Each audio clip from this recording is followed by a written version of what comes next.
Subscribe करें और bell दबाएं ताकि कोई खबर रह न जाए।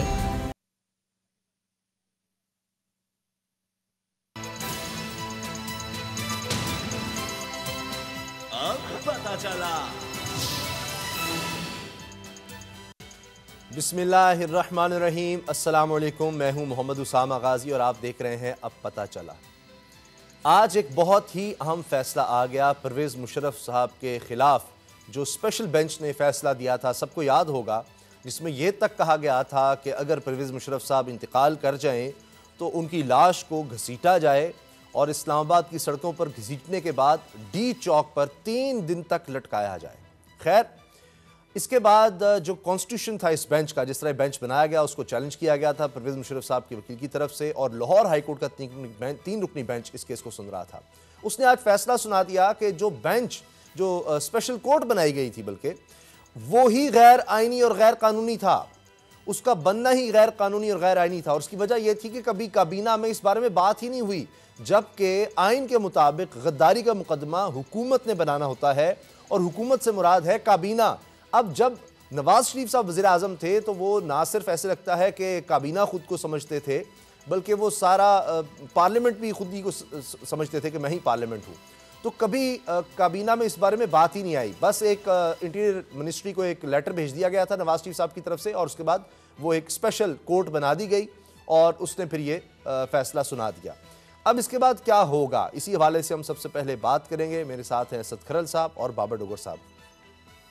खरल साहब, ये तो वाज़ेह हो गया कि ये मियां नवाज शरीफ साहब ने ये सारा ऐसे लगता है जैसे बदले के लिए फिर किया था, क्योंकि एक बात तो ये सामने आई, दूसरी वहाँ पर ये रिमार्क्स भी सामने आए जज साहिबान की तरफ से कि 18वीं तरमीम में ये चीज़ लेकर लाई गई थी आर्टिकल 6 में, जो गद्दारी के से मुतल्लिक है कि जनाब अगर कोई सस्पेंड करता है कॉन्स्टिट्यूशन को, इससे पहले ये नहीं था, तो उस पर भी गद्दारी का मुकदमा होगा। जबकि इमरजेंसी जब लगाई गई और ये बात भी हुई कि 232 आर्टिकल इमरजेंसी का, ये तो कॉन्स्टिट्यूशन में भी मौजूद है, तो ये फिर सारा खेल क्या होता रहा खरल साहब?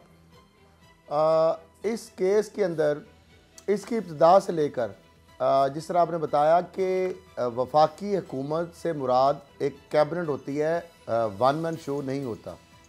और इस हवाले से सुप्रीम कोर्ट ऑफ पाकिस्तान की जो हालिया जजमेंट्स हैं, उन्होंने इस चीज़ को क्लैरिफाई भी कर दिया कि प्राइम मिनिस्टर का मीन्स या चीफ एग्जीक्यूटिव का मतलब या फेडरल गवर्नमेंट का मतलब ये नहीं होता कि प्राइम मिनिस्टर अकेला, उसका मतलब होता है कैबिनेट, कलेक्टिव एक डिसीजन जो होता है। इवन कि अब तो आपने देखा कि जो छोटे छोटे मामला है, पैटी किस्म के, जो एक सेक्शन अफसर का काम होता था कि FIA नैब या पुलिस भेजती थी कि इस मुलजम का नाम ECL में डाल दिया जाए, वो डाल देता था। फिर वो भेजती थी कि आप इसका नाम निकाल दिया जाए, वो निकाल दिया जाता। अब तो ऐसे छोटे छोटे जो मामला आता है, इसके ऊपर भी हुकूमत को बाकायदा कैबिनेट की एक कमेटी जो है वो डिसीजन करती है कि किस बंदे का, मुलजम का नाम ECL में शामिल करना है और किसका ECL से निकालना है।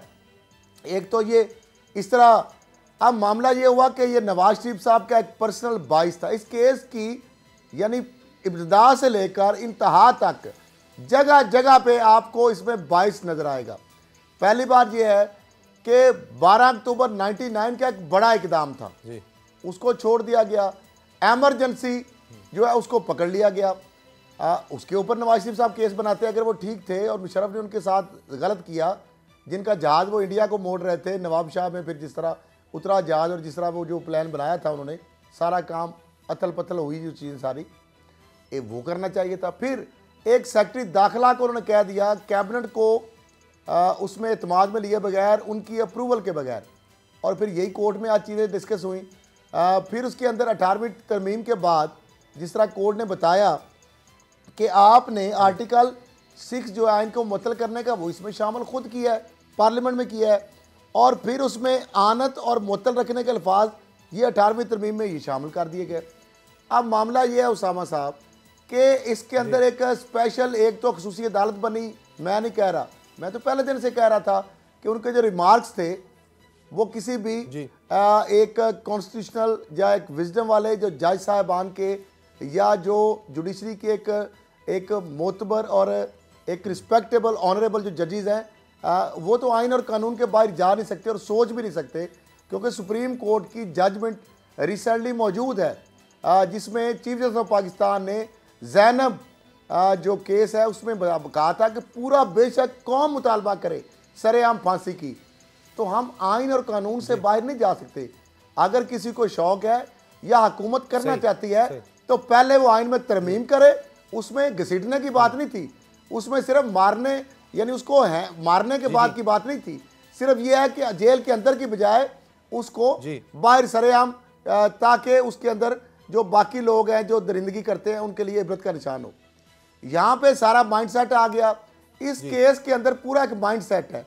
पहला जो टीम बनी प्रोसिक्यूटर की, वो भी एक खास वो लोग जो नवाज शरीफ साहब के फैमिली वकला हैं, जो उनको एज ए अक्यूज जब वो पनामा केस के अंदर थे, तो वही वकील जो है वो उनको भी रिप्रेजेंट करते थे, जिनको सरकारी खर्चे थे अच्छे खासे पैसे दे के वो बनाए गए।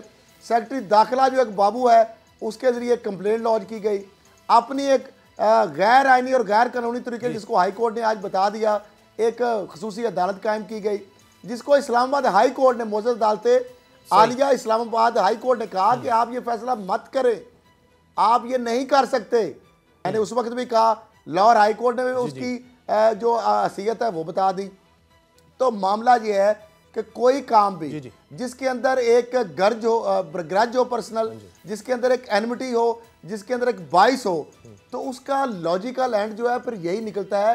क्योंकि अदालतों को जिस तरह इस केस में बदनाम हुई, यानी अदलिया के ऊपर एक सवाल उठे, जो एक टीम बनाई गई एक पूरे प्रोसेस के ऊपर, और इसकी वजह कौन बना, वो है नवाज शरीफ साहब, जो बाहर बैठ के एक अच्छे रेस्टोरेंट में अच्छे खासे खाने खा के प्लेट सेट बढ़ा रहे हैं। अच्छा, अभी उस पर आना है जी, इलाज करवा रहे हैं। बिल्कुल बिल्कुल बिल्कुल, तो हमारी ये स्टोरी है कि इस पर हमने तफसील से बात करनी है, अगर आप मुझे इजाजत दें। जी जी जरूर जरूर जी जी। अच्छा बाबर डोगर साहब, आप ये फरमाइए कि अब आगे क्या होगा, क्योंकि अगर मुकदमा आगे चलाना है तो विफाकी हुकूमत ने चलाना है, और विफाकी हुकूमत के एडिशनल अटॉर्नी जनरल से ये जब सवाल हुए तो उन्होंने तो साफ कह दिया कि जनाब रिकॉर्ड में कहीं नहीं मिलता कि काबीना में कभी इस पर कोई बात हुई हो। हाँ जी, एक जज साहब की तैनाती के हवाले से ज़रूर बात हुई थी, तो ये जो स्पेशल अदालत बनाई गई थी इसकी कहीं कोई बात, कोई डिस्कशन कोई है ही नहीं एजेंडे पर काबीना के।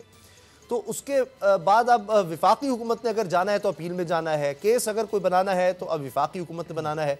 अब आगे क्या होगा, लगता तो यह कि अब परवेज़ मुशर्रफ साहब पर कोई केस इस तरह का बनेगा ही नहीं आगे शायद। उसामा साहब, मुझे नहीं लग रहा कि फेडरल गवर्नमेंट जो है वो जो कि इस केस में मुद्दई है वो आगे जाएगी। अब मुझे एक बात बताएं कि इसमें मुखालिफ फरीक तो है ही कोई नहीं है। एक तरफ मुशर्रफ के अपने वकील हैं जिन्होंने इस सारे खुसूसी अदालत के दायरा कार को चैलेंज किया हुआ था। वफाकी हुकूमत जो मुद्दई थी वो खुद ये कह रही है कि ये जो खुसूसी अदालत बनाई गई थी ये इलीगल थी, अनकॉन्स्टिट्यूशनल थी, इसको कानून से मावरा होकर बनाया गया है। जिस तरह से वो कह रहे हैं, जो नोटिफिकेशन दिखा रहे हैं कि किस तरह से जो नवाज शरीफ हैं उस वक्त जो प्राइम मिनिस्टर, उनके दिल में शदीद बुग़्ज़ भरा हुआ था, उनके अंदर शदीद जहर था प्रेसिडेंट मुशर्रफ के हवाले से, और उन्होंने इसी हवाले से उन्होंने कानून को, कॉन्स्टिट्यूशन को एक साइड पर कर दिया था। जिस तरह से जजेस की अपॉइंटमेंट की गई, जिस तरह से जो कोर्ट पूछ रही है कि जजेस जब खुसूसी अदालत बनाई जाती तो उसका तरीक़ाकार क्या है, तो उनको बताया गया कि जिस तरह से जजेस की अपॉइंटमेंट की जाती है वही उसी तरह से ये इसका भी तरीक़ाकार भी यही वही है। लेकिन मसला ये है कि उसमें आप हाई कोर्ट जो है वो एक समरी इनिशिएट करती है एक नए जज की अपॉइंटमेंट के लिए, वो गवर्नर को भेजती है, गवर्नर सुप्रीम कोर्ट को भेजता है, सुप्रीम कोर्ट कैबिनेट को भेजती है, कैबिनेट अप्रूवल के बाद प्रेसिडेंट को भेजती है, उस तरह से जजेस की अपॉइंटमेंट होती है, वो फिर मिनिस्ट्री ऑफ लॉ को भेजती है। अब यहाँ पर अदालत कहती है कि सारा कुछ व्हाट्सएप के ज़रिए से हो गया है, कैबिनेट की कोई इन्वॉल्वमेंट नज़र नहीं आई, हुकूमत की कोई इन्वॉल्वमेंट नज़र नहीं आई। मियाँ साहब ने 2 दिन के अंदर खुसूसी अदालत भी बना दी, उसको सारे इख्तियारात भी दे दिए, तो ये उसका कोई नोटिफिकेशन नहीं है। फिर 18वीं तरमीम जो है उसमें की गई, उसमें जो अमेंडमेंट्स की गई उसमें ये सारा कुछ डाला गया, और उसके बाद 18वीं तरमीम के बाद ये भी देखना है कि क्या उससे पहले जो जुर्म हुआ है 18वीं तरमीम के बाद क्या उसको ट्रायल किया जा सकता है या नहीं किया जा सकता। तो बेतहाशा चीज़ें थी जो सामने आई हैं, और सिर्फ एक चीज़ क्लियर होती है कि मियाँ साहब का ज़ाती अनाद, मियाँ साहब की ज़ाती ज़िद, ईगो, हाई कोर्ट के मुजाहिर नकवी, जो जस्टिस मुजाहिर नकवी जो हैं वो ये कह रहे हैं कि लगता है कि व्हाट्सएप के अंदर 2 दिन के अंदर व्हाट्सएप के जरिए से सारा कुछ कर दिया गया है, कैबिनेट की इन्वॉल्वमेंट कोई नहीं है, कोई नोटिफिकेशन नहीं है। जो पहले 18वीं तरमीम से पहले सेक्रेटरी दाखिला जो है वो आर्टिकल 6 के जरिए से वो असम्बली को प्रोसीड करता है, वो सारा कुछ करता है। 18वीं तरमीम के बाद उसका रोल जो है वो खारिज हो गया। तो ये सारी चीज़ें अगर आप देखें तो इससे तो बड़ा क्लियर है कि जनाब, और ये सारा कुछ additional attorney general Ishtiaq Ahmed Khan साहब वो कोर्ट को बता रहे हैं कि जनाब नोटिफिकेशन कोई नहीं था, सारी वायलेशनें की गई कानून की, सारी वायलेशनें की गई आइन की। ये खसूसी अदालत का जो स्टेटस था ये गलत था, ये जल्दबाजी में किया गया। तो जब फेडरल गवर्नमेंट का जो नुक्ता नजर वो तो सामने आ गया, वो तो इस खसूसी अदालत के हवाले से कोर्ट की मावनत कर रही थी, वो कोर्ट को बता रहे थे कि ये सारा कुछ गलत है। तो फेडरल गवर्नमेंट जो खुद मान रही है कि ये खसूसी अदालत का स्टेटस ही गलत है और वो कोर्ट की मावनत कर रही है इस सिलसिले में, तो फिर आप उसे कैसे एक्सपेक्ट कर सकते हैं कि वो इस केस को आगे लेके जाएगी सुप्रीम कोर्ट में। तो मदई जो है उसके हक में फैसला हो गया, इसमें मदई तो फिर ये नजर आया तो ये केस तो बजाय यहाँ पर खत्म हो गया। अब स्टेट वर्सेस परवेज मुशर्रफ होता, खसूसी अदालत का वजूद ही कुछ नहीं था वो या जी बिल्कुल। और जो मैं अर्ज कर रहा हूँ कि ये स्टेट वर्सेस परवेज मुशर्रफ होता या गवर्नमेंट वर्सेस परवेज मुशर्रफ होता, ये तो नून लीग वर्सेस परवेज मुशर्रफ था। तो अब उनकी तरफ से उस तरह का कोई बयान नहीं आ रहा अब इस केस पर, इस वजह से कि उनको पता लग गया कि हमारी तो बहुत बड़ी गलती थी। और फिर पहले भी बस उन्होंने जो जजमेंट पहले आई थी उस पर भी बहुत ज़्यादा कोई उन्होंने बयानात नहीं दिए थे। उसामा साहब नून लीग जो है अब वो नून लीग नहीं है जो नवाज लीग थी। एक चीज़ याद रखें, आर्मी एक्ट में उन्होंने वोट डाला है और अब वो ये कह रहे हैं कि माजी में जो हमने गलतियां की हैं उनको हम रिपीट नहीं करेंगे। ये हम कई दफ़ा इस प्रोग्राम में डिस्कस कर चुके हैं। ख्वाजा आसिफ, राना तनवीर और जितनी भी PMLN की मौजूदा लीडरशिप है उसमें शहबाज शरीफ जो इसको लीड कर रहे हैं, वो बड़ी क्लैरिटी के साथ ये कहती है कि अगर मियाँ साहब का वोट को इज्जत दो का नैरेटिव साथ ना होता और मियाँ साहब अदारों को टारगेट ना करते तो आज भी हमारी हुकूमत होती, हमारी वजारतें होती। ये तो बात अब ओपन है कि या सादिक, राना तनवीर, ख्वाजा आसिफ और उसके बाद शहबाज शरीफ जो हैं वो एक नया नैरेटिव बिल्ड कर रहे हैं। वो जो मियां नवाज शरीफ का नैरेटिव था, वो जो मरियम नवाज का नैरेटिव था, जो मरियम नवाज का ट्विटर था, वो अब बंद हो चुके हैं। अब नून लीग जो है वो अब नए हाथों में है, नून लीग की लीडरशिप नए हाथों में है, वो पुरानी चीज़ें ख़त्म हो चुकी हैं। अब जो अदारों को टारगेट करने वाली पॉलिसी थी वो ख़त्म हो गई है। एक अंदर स्ट्रॉन्ग रियलाइजेशन है कि माजी में हमसे गलतियाँ हुई हैं और गलतियों का खमियाजा हमने भुगता है। तो अब आप अगर ये कहें कि जी के अब तो PMLN जो है वो तो इससे बाहर है, वो तो इससे खत्म होगी। इसने आर्मी एक्ट में वोट डाला है, उन्होंने वो इस चीज़ की हामी है कि अदारे जो है उनकी जो तहरीम है वो होनी चाहिए। अदारों को जो अदारे हैं, हर अदारे का अपना अपना काम है, उसको करना चाहिए और अदारों को टारगेट करने की पॉलिसी गलत थी। ये तो अब क्रिस्टल क्लियर है। मियाँ साहब जो है वो अब साइड लाइन हो गए हैं, कॉर्नर हो गए हैं, मरियम जो है वो कॉर्नर हो गई है। सही, ठीक है करल साहब, बड़ा मुख्तसर क्योंकि अगले टॉपिक भी जाना है, ब्रेक का वक्त हो जाएगा। ये मियां नवाज शरीफ साहब हमेशा जो है वो बदले की तरफ जाते हैं और उसी से नुकसान हुआ। एक दौर में बेनज़ीर भुट्टो, जरदारी साहब के खिलाफ केसेस बनवाए गए, वो आपको ज़्यादा पता है, आप तो सारी खबरें ब्रेक करते रहे उस दौर में, जो कुछ होता रहा आप ज़्यादा बेहतर समझते हैं कि किस तरह से जस्टिस क़य्यूम का क्या हाथ था और सैफुर रहमान, वो फ़ोन कॉल्स कि जी बड़े साहब ये चाह रहे हैं, मियाँ साहब ये चाह रहे हैं 10 साल सजा दे दो, कहते हैं 10 साल तो कानून में है ही नहीं, 7 साल से ज़्यादा नहीं। फिर उन्हीं के साथ चार्टर ऑफ डेमोक्रेसी करते हैं जिसको आप चार्टर ऑफ वो डाकाक्रेसी कहते हैं आप। तो लेकिन क्या आप परवेज मुशर्रफ साहब के साथ भी ये इस तरह करेंगे कि जनाब हाँ हमसे कोई गलती हो गई या कुछ, या वो आज भी बयान तो कहते हैं वोट को इज्जत दो जी, हमारा नजरिया नहीं बदला, नजरिया नहीं बदला, लेकिन बाबर डोगर साहब की बातों से लग रहा है कि अब नजरिया कुछ बदल गया है। अब उनको लगता है कि नहीं, सियासत जो है ना वो जरा थोड़े बेहतर तरीके से, सही तरीके से करनी पड़ेगी। देखिए, नून लीग और नवाज शरीफ की मिथ ये है कि ये इनकी कमज़ोरी है ताकत में रहना, इक़्तिदार में रहना, या इक़्तिदार में रहना या मुल्क से बाहर रहना। आप इनका ट्रैक रिकॉर्ड दिखा लें, जब भी ये इक़्तिदार में होंगे लूटने के लिए, इक़्तिदार में मज़े लेने के लिए ये मुल्क में आएंगे, और जब ये इक़्तिदार में नहीं होंगे ये मुल्क में रहना पसंद नहीं करते। इनको पाकिस्तान बुरा लगता है, इनको इदारे बुरा लगना शुरू हो जाते हैं, इनको आवाम बुरा लगना शुरू हो जाती है।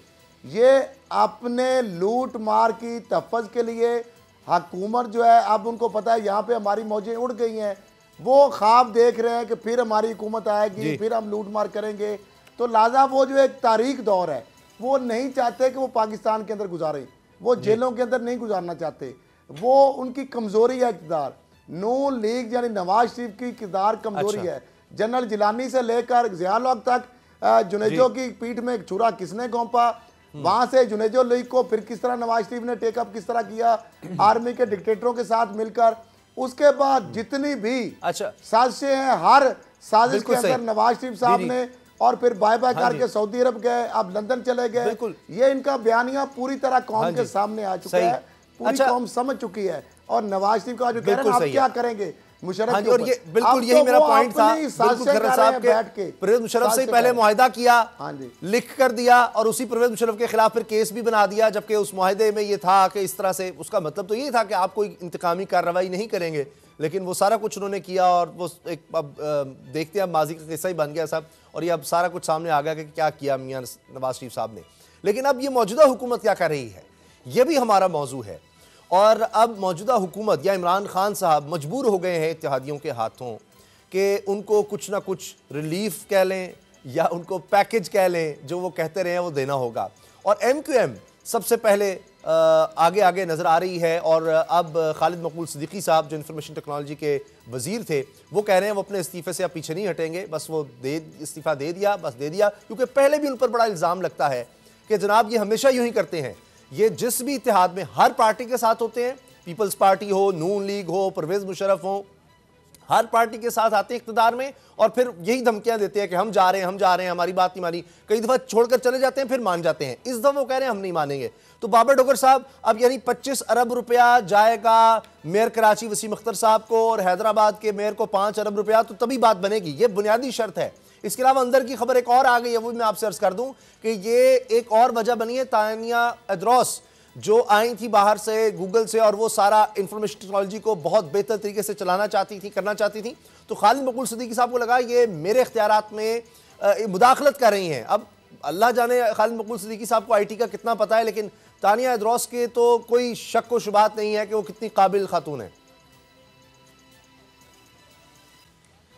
उसामा साहब, ये तो पहले दिन से क्लियर था कि खालिद सिद्दीकी साहब जो है वो IT की मिनिस्ट्री में इंटरेस्टेड नहीं थे, वो ये मिनिस्ट्री नहीं लेना चाह रहे थे, उनकी तरजीहात डिफरेंट थी।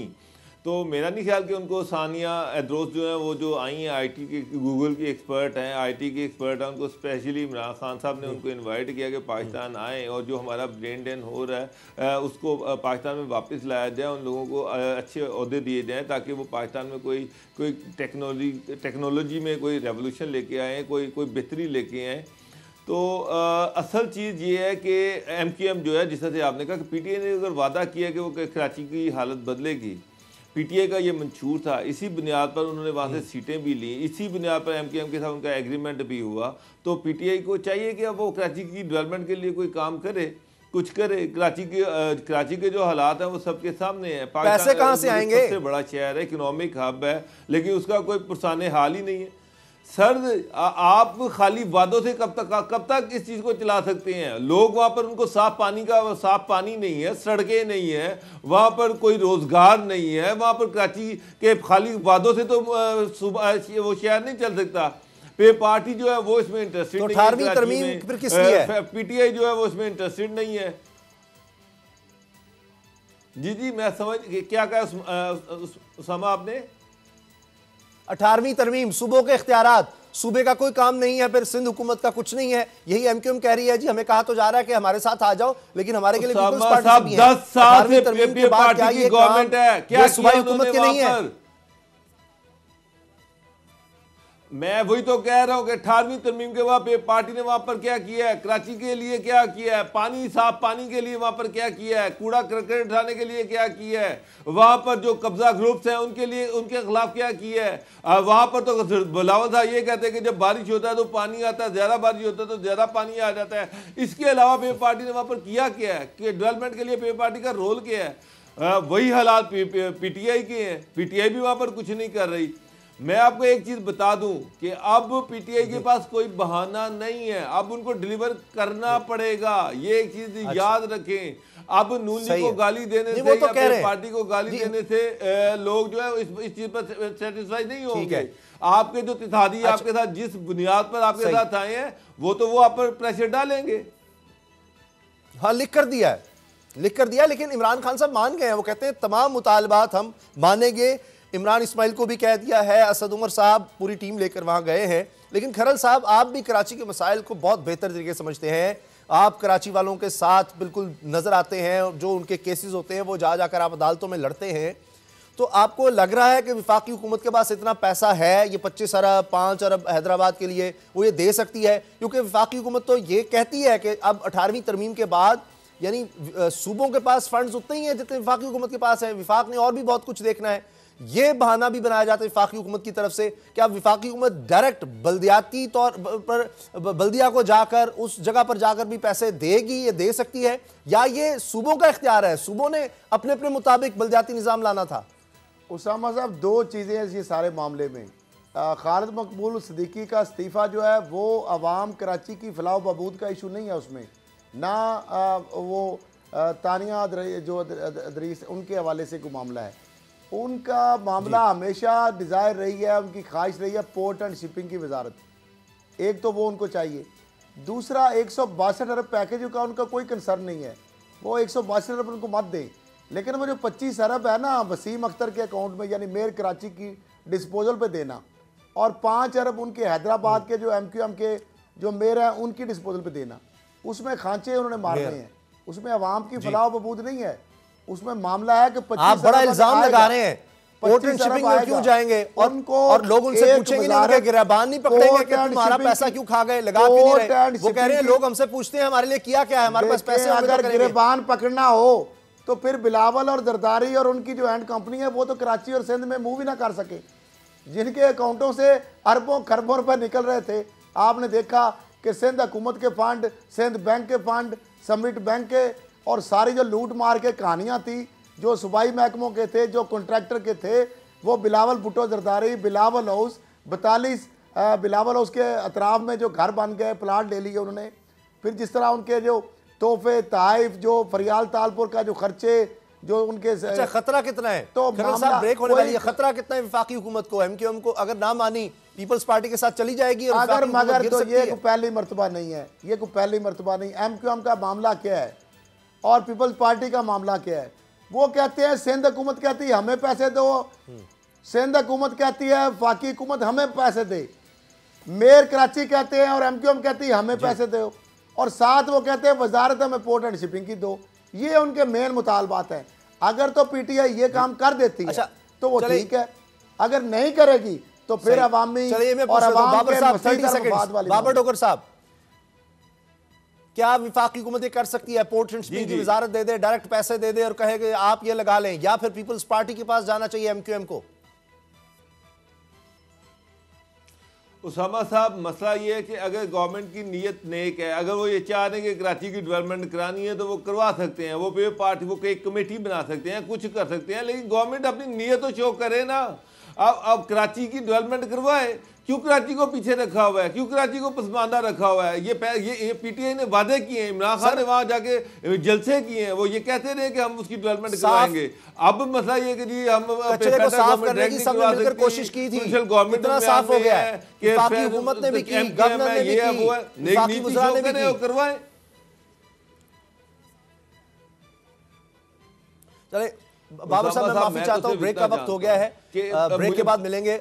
जी जी जी, अच्छा बाबर साहब, ब्रेक के बाद बात करते हैं, क्योंकि पंजाब में भी यही सूरत हाल है। अब काफ लीग भी मिलने जा रही है वज़ीर आला से कि यहां पर जो फॉरवर्ड ब्लॉक बन गया है, यहां भी लोगों की डिमांड्स बन गई हैं MQM की तरह, तो उसका क्या किया जाए? ब्रेक के बाद इस पर बात करेंगे। और खास तौर पर मियां नवाज शरीफ साहब रेस्टोरेंट कैसे पहुंचे, और फवाद चौधरी कह रहे हैं खाबा हो रहा है और इसी तरह से इलाज हो रहा है। ब्रेक के बाद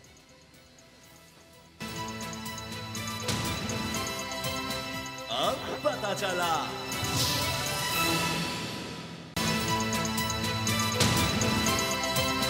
अब पता चला। ब्रेक के बाद खुशामदीद।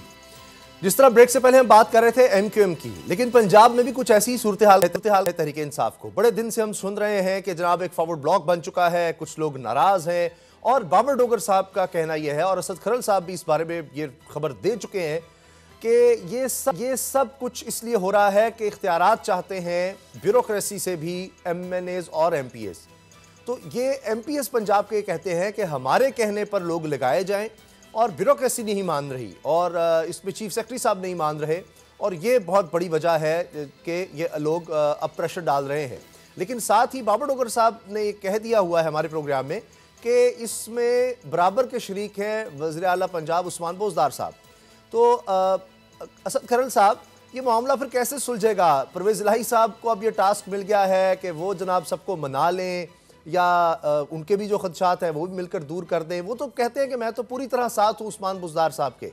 तो फिर ये कैसे चलेगा काम? इनको फिर कोई वजारतें इनको भी दे दें, मुशीर इन लोगों को भी बना दें, या 20-25 जो लोग हैं?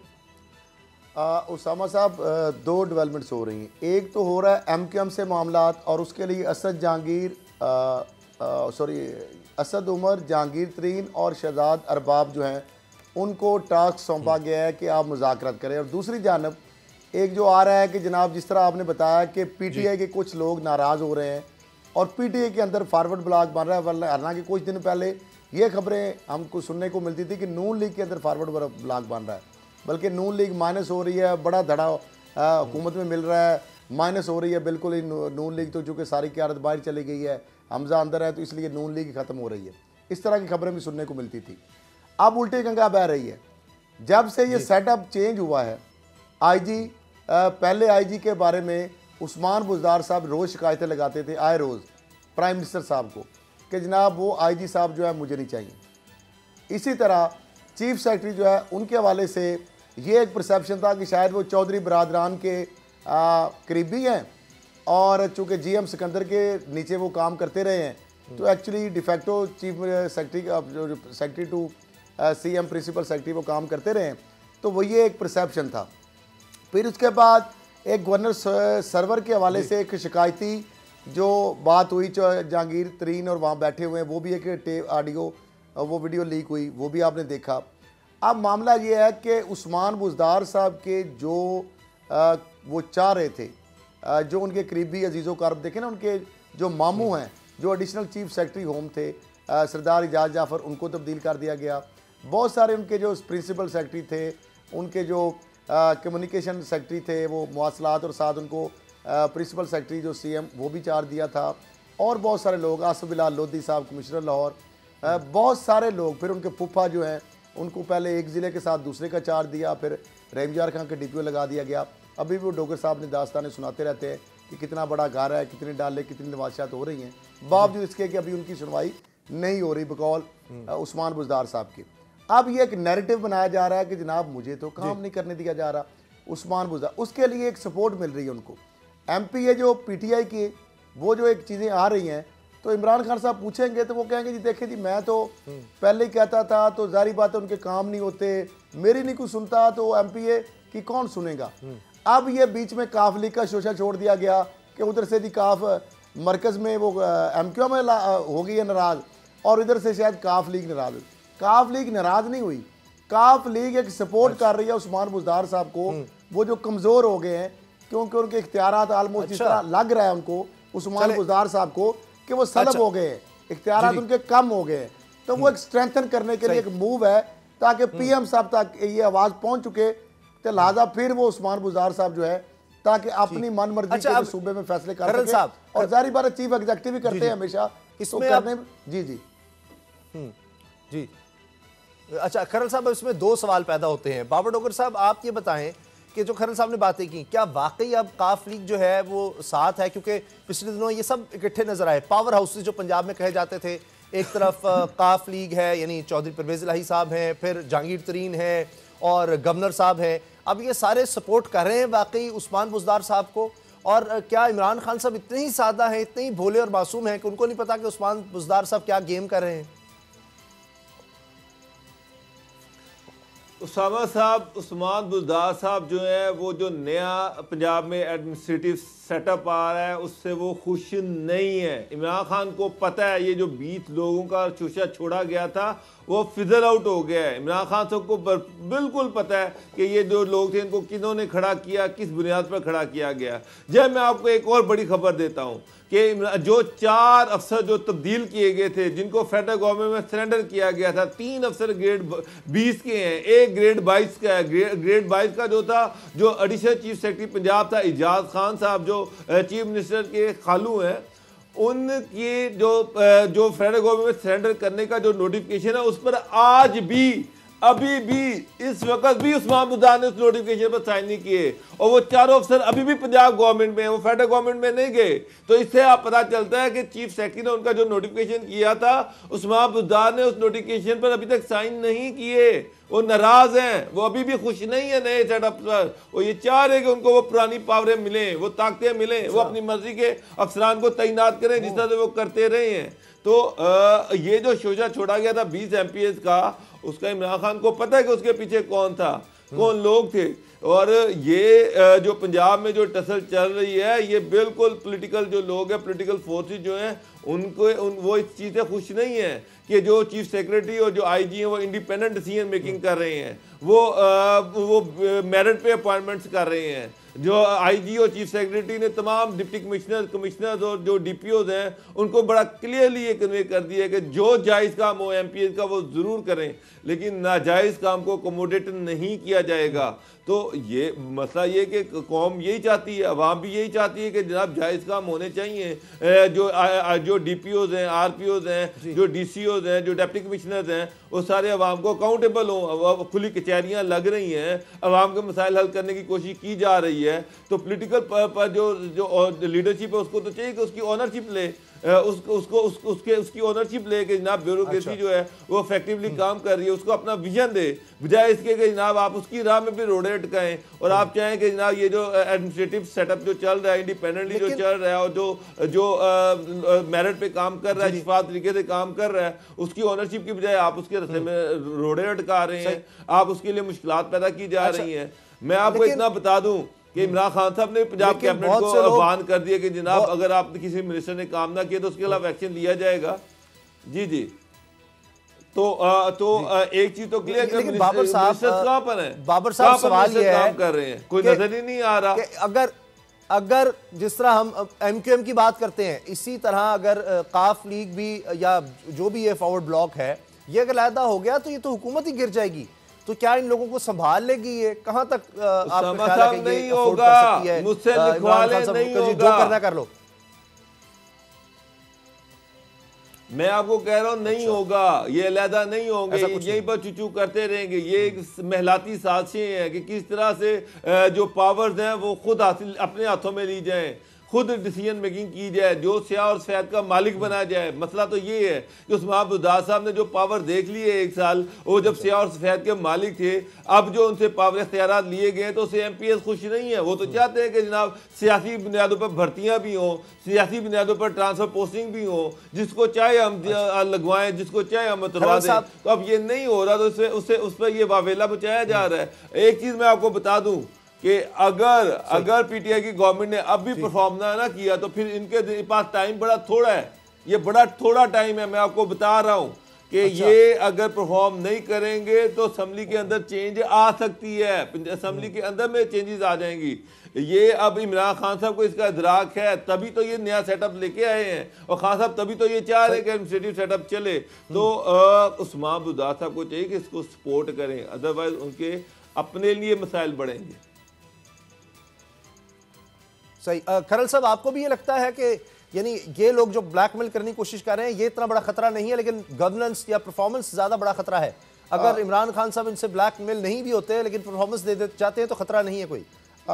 उसामा साहब, इमरान खान साहब ने आखिरी तजर्बा किया है उस्मान बुज़दार साहब को बचाने के लिए और पंजाब में डिलीवर करने के लिए कि वो उन्होंने एक सेटअप अपनी मर्जी से चुन के लगाए, लोग ऐसे बेस्ट ऑफ द बेस्ट, वो ब्यूरोक्रेसी के अंदर हो, वो चीफ सेक्रेटरी के हवाले से हो, नीचे पूरी उनका अपनी हिरार्की जो अपनी बनाए। जी सही। और इसी तरह IG पुलिस और उनका पूरी हिरार्की सुन ले। मैं माफी चाहता हूं, अब उस सेटअप को नाकाम कौन कर रहा है? वो है बुज़दार साहब। बुजदार साहब चाहते हैं कि ये सेटअप भी नाकाम हो। ठीक है। अगर ये सेटअप कामयाब हो गया तो बुजदार साहब की पावर तो सारी कल्टेल हो चुकी है और मजीद काम होती जाएंगी। और बुजदार साहब उनकी जो 5 अफसर हैं वो सरेंडर ने किए, बहुत सारी समरीज है वो चीफ एग्जीक्यूटिव के ऑफिस में आनी है, लिहाजा वो सारा मामला रुक गया है। अल्टीमेटली इमरान खान साहब ने अगर बुजदार साहब को चलाना है तो फिर उनको चीफ सेक्रेटरी और आईजी की और बाकियों को कुर्बानी देनी पड़ेगी। डिलीवरी नहीं होगी, डिलीवर नहीं होगा, ये ऐसे ही चलेगा और फिर जो मर्जी हो जाए। बुजदार साहब चाहते हैं कि मुझे पूरे इख्तियार दिए जाए। जी, ब्रेक का वक्त हो गया है। ब्रेक के बाद मिलेंगे तो बात करेंगे कि मियां नवाज शरीफ साहब रेस्टोरेंट में खाना खाने कैसे चले गए, जबकि वो तो कहते हैं कि इतने बीमार हैं कि उनको आईसीयू में होना चाहिए, जबकि उनकी मर्ज की तशखीस भी नहीं हो रही। और बड़ा एक ज़बरदस्त डिनर था, बाकायदा काफ़ी लोग उसमें थे ख़ानदान के। इस पर बात करेंगे इस ब्रेक के बाद।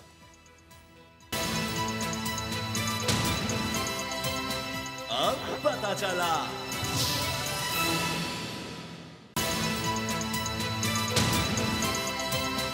अब पता चला। एक तस्वीर जिसने सब लोगों को हैरान करके रख दिया है, हत्ता कि हुकूमत भी हिलकर रह गई है। मियां नवाज शरीफ साहब एक रेस्टोरेंट में खाना खाते नजर आए हैं और उनके साथ शहबाज शरीफ साहब हैं, इसहाक डार साहब हैं, मियां नवाज शरीफ साहब के बेटे हैं और सलमान शहबाज भी उसमें नज़र आ रहे हैं।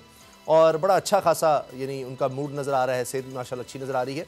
फवाद चौधरी साहब ने कहा है ये खाना पीना चल रहा है, असल में खाना पीना इलाज है। तो अब वो इस तरह क्यों कह रहे हैं? हत्ता कि ये खबर तक आ गई है कि वज़ीर सेहत पंजाब डॉक्टर यास्मीन राशिद साहिबा ने डॉक्टर अदनान से रब्ता किया है, जो ज़ाती मुआलिज हैं मियां नवाज शरीफ साहब के, कि उनसे कहा है कि जो लेटेस्ट रिपोर्ट है वो तो हमें भेजें।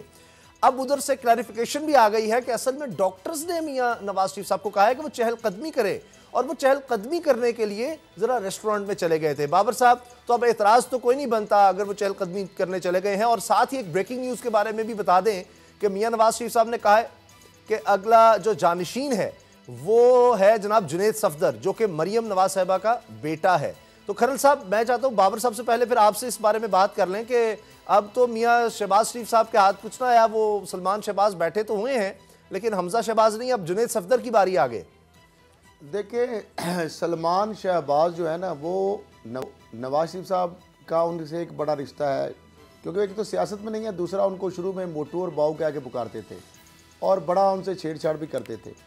और सलमान शहबाज का मरियम साहिबा से और उनके समधी मुनीर चौधरी से भी बड़ा अच्छा तल्लक है और अक्सर उनका जहाज़ वो इस्तेमाल करते हैं। अच्छा, इसलिए उनको बिठाया हुआ था। इसहाक डार साहब उनके समधी हैं, हसन नवाज जो है वो उनके बेटे हैं, ज़ाहिर बात है नवाज शरीफ साहब के। और शहबाज शरीफ साहब जो हैं वो उनको अपने कायद वालिद साहब की जगह पे मानते हैं, तो लिहाजा उनका आगे से सर उठाना या नज़रें उठाना वो तसव्वुर भी नहीं है। और इस तस्वीर के आप पीछे देखें, जो लोग कोर्ट वाले बैठे हैं ना आगे, जहाँ से वो तस्वीर बन रही है, दो वो आपको सर नज़र आ रहे हैं और जहाँ से ये कैमरा जूम कर रहा है और इसहाक डार को शक पड़ गया है। और इस यहाँ पे हुसैन नवाज ने मुंह परे किया हुआ है, जो लास्ट है हसन के बाद, वो हुसैन नवाज अगर गौर से देखें उन्होंने मुंह परे कर लिया है। ये जो चहलकदमी वाला मामला नहीं है, ये अचानक से नहीं हुआ, ये एक पूरी कॉन्स्पिरेसी है। ये सारे लोग यहाँ पे बैठ के क्या बातें कर रहे हैं, क्या चिट चैट हो रही है, किन किन लोगों से इनकी बातें हुई, ये खुशफहमी का ये शिकार हो गए हैं कि हुकूमत जो है वो अब अदम एतमाद का शिकार होगी। अदम एतमाद हुकूमत के खिलाफ लाई जाएगी, मरकज़ में भी और पंजाब में। ये यहाँ पर बातें हो रही हैं, एक नंबर खुशफहमियाँ। दूसरा ये उन्होंने कहा है कि अब नैब जो है उसके तो पर काटने के लिए ऑलमोस्ट सारी चीज़ें फाइनल हो गई हैं कि जो हमने किया था पीपल्स पार्टी और नून लीग ने जो अमेंडमेंट बनाई हैं, हुकूमत को उसके ऊपर एग्री कर लेंगे तो लिहाजा वो सारे हमें क्लीन चिटें भी मिल जाएंगी। मरियम साहिबा जो है उन्होंने डीपी जब चेंज की तो उनको सख्ती से वार्न किया गया कि अगर आपने कोई ट्वीट किया, ये नवाज शरीफ साहब की जानब से रिएक्शन आया था। और देखें, ये वक्त देखें कि ख्वाजा आसफ जिनकी चौधरी निसार से कभी नहीं बनती थी, उनके बयानिए के बिल्कुल बरअक्स थे। जब चौधरी निसार ने मरियम साहबा को यानी नाम लिए बगैर लिखा था कि पार्टियां सोशल मीडिया के जरिए नहीं चलती, आज ख्वाजा आसफ ने यह कहने पे मजबूर हो गए, चौधरी निसार के बयानिया अडॉप्ट किया कि पार्टियां सोशल मीडिया के जरिए नहीं चलती। ठीक है, मामला क्या हो गया कि ये अंदर एक बगावत हो गई है। नवाज शरीफ साहब ने एक पत्ता खेला है कि मरियम नहीं तो जुनैद सफदर। अब क्या होगा, बिलावल भुट्टो जरदारी और वर्सेस आ गए जुनैद शरीफ अवान, जुनैद सफदर शरीफ अवान। अब ये एक नई क़यादत आ गई, क्योंकि ये टर्मिनोलॉजी एक नई शुरू हो गई है कि वालिद की बजाय वालदा से आगे निस्बत चलनी शुरू हो गई है। जिस तरह बिलावल भुट्टो जरदारी है, इस तरह जुनैद शरीफ अवान बन जाएंगे आप। तो उन्होंने पत्ता फेंका, क्योंकि नवाज शरीफ साहब को यह अदराक है कि मरियम साहिबा को सीनियर क़यादत भी तस्लीम नहीं कर रही है, और हमज़ा और शहबाज शरीफ तो शायद कर ले, हमज़ा एक्सेप्ट नहीं कर रहे। तो इसलिए उन्होंने पत्ता फेंका है जुनैद सफदर का, ताकि मरियम किसी तरीके से सब टाइम बिल्कुल खत्म हो रहा है, ठीक है, टाइम खत्म हो रहा है। मैं चाहता हूं बाबर डोगर साहब से इस बारे में बात। बाबर डोगर साहब, ये दोनों बातों पर 1 मिनट है। जुनैद सफदर वाला मामला क्या अब अगले जानशीन वो करार पाए हैं, और साथ ही दूसरी बात ये कि ये खाना पीना ये सब क्या है? वो तो बड़े शदीद बीमार हैं मियाँ साहब, तो इतने हैं कि वो चले गए हों और शायद उन्हें खाना ही ना खाया हो, बस वैसे ही गए हों चहलकदमी के लिए। उसामा साहब, ये मुगल बादशाहत है, ये मुगल बादशाहत है। यहाँ पर जो है जानशीन जो है वो ढूंढ कर तीसरी नस्ल के से जानशीन ढूंढ कर लगाए जा रहे हैं। जुनैद सफदर जो है बड़े अरसे से सोशल मीडिया पर अपनी कैंपेन चलवा रहे थे कि जनाब मरियम नवाज जब अपने अरूज पर थी तो वो प्राइम मिनिस्टर और पाकिस्तान बनने के ख्वाब भी देखते रहे हैं। वो ये समझ रहे थे कि जी मरियम के बाद जो सियासत है वो उनको ट्रांसफ़र होनी है, लेकिन मरियम को तो सियासत ट्रांसफ़र हो नहीं सकी। अब तो दरमियान में बगावत हो गई है। शहबाज शरीफ और जो है वो सारी PMLN की सियासत के मालिक से वही हैं। ख्वाजा आसिफ जो PMLN का सारा टेयर है, सेकंड टेयर जिसको आप कहते हैं, जिसमें ख्वाजा आसिफ हैं, याद सादिक हैं, राना सना हैं, या जितने भी लोग हैं वो अब शहबाज शरीफ के लॉयल हैं, नवाज शरीफ के लॉयल नहीं है। तो जुनैद सफदर साहब अभी आपसे चीज़ें बहुत दूर हैं। हमजा शहबाज जो जेलें यहाँ पर काट रहा है, जो जेल में बैठा हुआ है, क्या वो इस दिन के लिए बैठा हुआ है कि जनाब कल जुनैद सफदर आएगा और सारा कुछ लपेट के अपने साथ ले जाएगा? सवाल ही नहीं पैदा होता, सवाल ही नहीं पैदा होता। अभी आप देखिए, अभी बड़े बड़े वो कहते हैं ना कि they are too many twist between a cup and sip lips. तो अभी तो बहुत सारी चीजें हैं, ये इतना आसान नहीं है। जुनैद सफदर साहब बहुत शुक्रिया, बैठे वहाँ पर यशियां करें और यहाँ पर आगे जानशीन भी बन जाए। चले इस पर कोशिश करेंगे। बाबर साहब कल भी बात करें मियां नवाब की सेहत के हवाले से, क्योंकि अब ये मामला आगे चलेगा। अब रिपोर्ट्स भी मंगवा ली गई हैं हुकूमत की तरफ से कि भाई रिपोर्ट्स तो दिखाएं कैसे फिर रहे हैं, खाने कैसे खा रहे हैं। बहरहाल इस पर कोशिश करें, कल बात करें। प्रोग्राम देखने का बहुत बहुत शुक्रिया, दुआ में याद रखिएगा। इजाज़त दीजिए, अल्लाह हाफिज़। अब पता चला। सब्सक्राइब करें और बेल दबाएं ताकि कोई खबर रह न जाए।